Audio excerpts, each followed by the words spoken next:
Hi, Denise Gwen, reading aloud for you from my short story, The Greasy Spoon, Chapter 54A.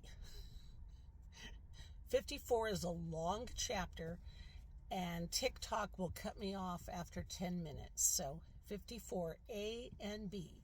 And now you're going to hear 54A. The judge sits in profile to Nick behind his desk, gazing raptly at a monitor. As Nick closes the door, the judge's robe, hung neatly on a coat hook affixed to the back of the door, flutters gently as the door clicks shut. The judge's monitor has a full-screen view of a pretty blonde reporter standing in front of the broken gate with the Happy Hog Farm sign above her head and with the pig cartoon clearly visible and off to her left shoulder. The reporter yells into her microphone, but her voice sounds muffled against all the noise and the blaring of sirens in the background. "Jeezle Pates, will you look at that?" the judge says, his gaze fixed on the monitor. "It's a big old hairy mess up there. Why, my goodness gracious, what's the world coming to, I ask you? I sent Maureen home. This kind of thing scares the golly gee willies out of her, and I told her everybody's gone to see what a bunch of looky-loos we got on our hands. Oh my! So we may as well call it a day. We won't get anything more done today. So I told her, why don't you head on home and come on back tomorrow morning bright and early, and we'll see what we can see. Am I right?" Nick says nothing. "Jeezle Pates, will you look at that?" The news video shows police officers attempting to herd hogs into a pasture and not doing a fine job of it. The hogs, enjoying their sudden freedom, run and cavort and gallop around in the pasture, doing what comes natural to hogs and looking pretty goddamn happy to be doing it from what Nick can see. The camera pans to the outside of the pole barn, and there's Jeb's truck, still parked. And is Nick imagining it? Or do the tracks of Nick peeling it out of there in Clem's truck look as if they've been coated in a bright neon color on the dusty yard? Because that's all Nick can see. The tracks he gouged into the dirt when he tore out of there. And did anyone notice yet that there'd clearly been a second truck at the scene and that second truck is now gone? Won't someone come looking for that truck before too much time passes? He licks his lips. "Well, I tell you what, that's a mighty big conflagration out there, and I just don't know what to make of it," the judge says, reaching for his coffee cup and taking a sip. The cup has "World's Best Dad" printed on it. Aww. The judge keeps talking. "I've been listening to the news ever since it started, and they say there's a lot of dead people out there. Jeezle Pete's, I tell ya, who'd imagine such a thing in Parkersburg, am I right?" And as the judge sets down the coffee cup and turns to face his visitor, a lot of things happen at the same time.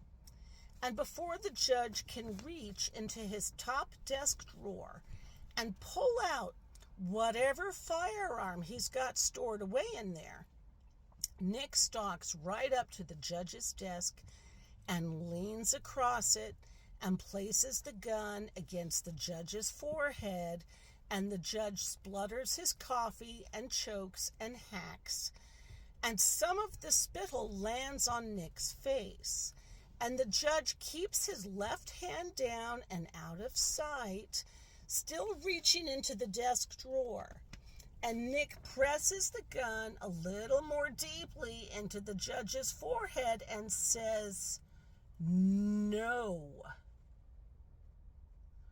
The judge freezes, his left hand out of view. You reach for that gun and I will blast you, sir. A beat. The judge does not move. Take your hand out of that drawer and lift both hands in the air and stand right up. This does not please the judge. Young man, you look a sight. I am a sight, Your Honor. Hands up or I will blow your fucking head off. The judge raises his hands. What do you want? Stand up, sir. Hands in the air. Stand up. The gun remains fixed on the judge's forehead. Put that gun down and let's discuss this like men. Stand up. The judge raises his hands and stands up slowly. He cocks his head. Are you in any way responsible for that mess out yonder? Nick keeps the gun glued to the judge's forehead. Judge Obermeyer, you have an impermissible conflict of interest. I beg your pardon. Judge Obermeyer, you're a secret shareholder in Happy Hog Farms, LLC. No, I'm not. Yes, you are. No, I am not, and it's in your son's name. The judge laughs mirthlessly. Young man, you don't got your facts straight. Why, I said as much to you earlier today when you strutted in here with that asshole partner of yours. You have a son, Judge. No, I don't. I've got 4 daughters, and you've got a son, Judge, and he lives in a group home. The judge glares at him. His Adam's apple bobs. How did I happen to know someone who works there. You asshole. Yup. Your wife don't even know about him. Ain't that fun? Ain't that nice? You persuaded the boy's mother to give him her maiden name. And that's how you did it, you sneaky bastard. That's how I did what exactly?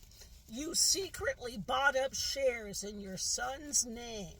And you're a secret partner on the board of directors, and you've got a 40% share.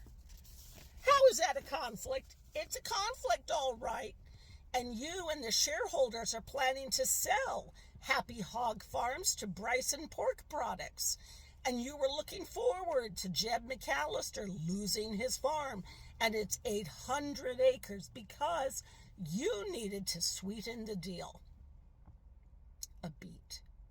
You stand to make millions. The judge's eyes glitter. You knew all this before you sashayed into my courtroom this morning?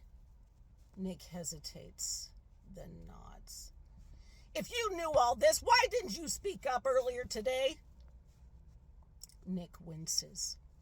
It served my client to let you railroad Jeb McAllister. That's not very Christian of you, young man. When it suited you, you kindly kept your mouth shut, but now all of a sudden you've got principles? Seriously, Judge? Seriously? Are we seriously having this conversation? The judge lunges for his desk drawer, but Nick gets there first.